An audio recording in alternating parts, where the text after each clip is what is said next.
Imagine ser traído pelas pessoas que cresceram dentro da sua própria casa. Agora imagine ser jogado em um buraco escuro, ouvir seus irmãos conversando lá em cima e perceber que ninguém vai te salvar. Foi assim que a vida de José mudou para sempre.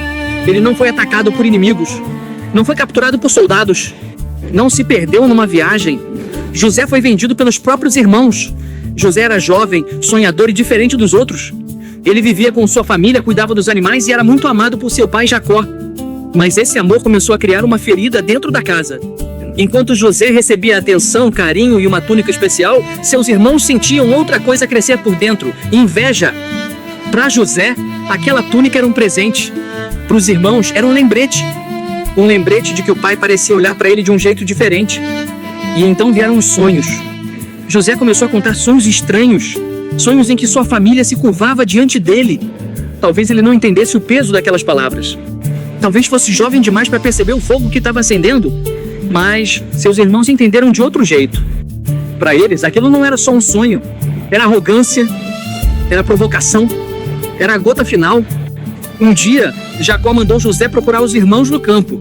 José caminhou sozinho por uma longa distância, sem imaginar que aquela seria uma das viagens mais importantes da sua vida.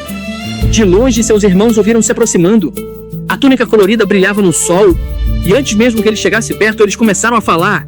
Lá veio o sonhador. Naquele momento, a inveja virou plano. Alguns queriam matá-lo, outros hesitaram. Então decidiram jogar José em uma cisterna, um buraco fundo, seco e escuro. José caiu lá dentro sem entender como tudo tinha acontecido tão rápido. Pouco antes, ele era o filho amado. Agora, estava sozinho no fundo de um poço. Lá em cima, seus irmãos sentaram para comer. Enquanto José talvez gritasse, chorasse, pedisse ajuda, eles simplesmente continuaram. E então no horizonte apareceu uma caravana, homens viajando para o Egito. Foi quando a ideia surgiu. Em vez de matar José, eles poderiam vendê-lo, transformar o próprio irmão em mercadoria. E foi isso que fizeram. José foi puxado para fora do buraco, mas não para voltar para casa. Ele foi entregue a desconhecidos. Suas mãos talvez tenham sido amarradas. Seus olhos talvez tenham procurado algum sinal de arrependimento no rosto dos irmãos. Mas ninguém voltou atrás. Enquanto a caravana se afastava, José via sua terra ficando para trás. Sua casa, seu pai, sua infância, tudo desaparecendo no deserto. E ele não sabia se algum dia voltaria. Enquanto José era levado ao Egito, seus irmãos precisavam esconder o que tinham feito. Então pegaram a túnica dele, rasgaram, sujaram com sangue de animal e levaram ao pai. Jacó olhou para aquela roupa e desabou. Para ele, José estava morto. A casa ficou marcada por uma mentira. Enquanto o pai chorava por um filho que acreditava ter perdido, José estava vivo, mas sozinho, em um país desconhecido. No Egito, ele não tinha família, não tinha proteção, não falava como os outros, não conhecia as regras daquele lugar. Ele era apenas um jovem vendido como escravo. Mas a história de José não termina no buraco. E também não termina nas correntes. Porque mesmo longe de tudo que conhecia, José continuou vivendo. Ele foi levado para a casa de Potifar, um homem importante do Egito. Ali, José trabalhou e algo começou a acontecer. Mesmo como escravo, ele se destacava. Havia nele uma força silenciosa, uma capacidade de permanecer de pé, mesmo depois de ter sido quebrado por dentro. Aos poucos, José ganhou confiança. Mas quando parecia que sua vida finalmente estava melhorando, outra injustiça aconteceu. Ele foi acusado de algo que não fez. E mais uma vez, perdeu tudo. José foi lançado na prisão. De novo, estava em um lugar escuro. De novo, parecia esquecido. De novo, sua vida parecia ter acabado. Mas dentro daquela prisão, os sonhos voltaram a aparecer. Não os sonhos dele, os sonhos de outros homens. José ouviu, interpretou e esperou. Esperou por justiça, esperou por uma porta aberta, esperou por alguém que se lembrasse dele. Mas por um tempo, foi esquecido. Então, um dia, o homem mais poderoso do Egito teve sonhos que ninguém conseguia explicar. O faraó estava perturbado. Sábios, conselheiros, especialistas, ninguém entendia.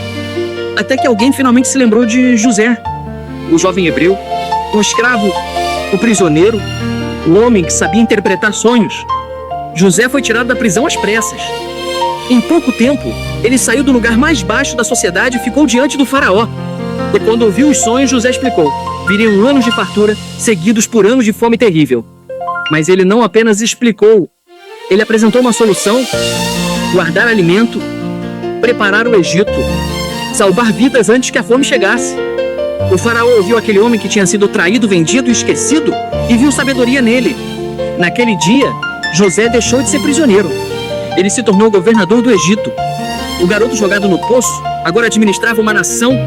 O menino vendido como escravo agora segurava nas mãos a resposta para salvar milhares de pessoas. Mas a virada mais forte ainda estava por vir. Quando a fome atingiu outras terras, os irmãos de José vieram ao Egito em busca de comida. Eles entraram diante do governador sem saber quem ele era. E então, o sonho antigo começou a acontecer. Os irmãos se curvaram diante de José, aqueles mesmos irmãos que o jogaram no buraco, aqueles mesmos que venderam sua vida por moedas, aqueles mesmos que destruíram o coração do pai, agora estavam diante dele. E José tinha poder. Poder para se vingar, poder para mandar prendê-los, poder para devolver a dor que recebeu. Mas ele também tinha uma escolha. José testou seus irmãos, observou seus corações e viu que algo neles havia mudado.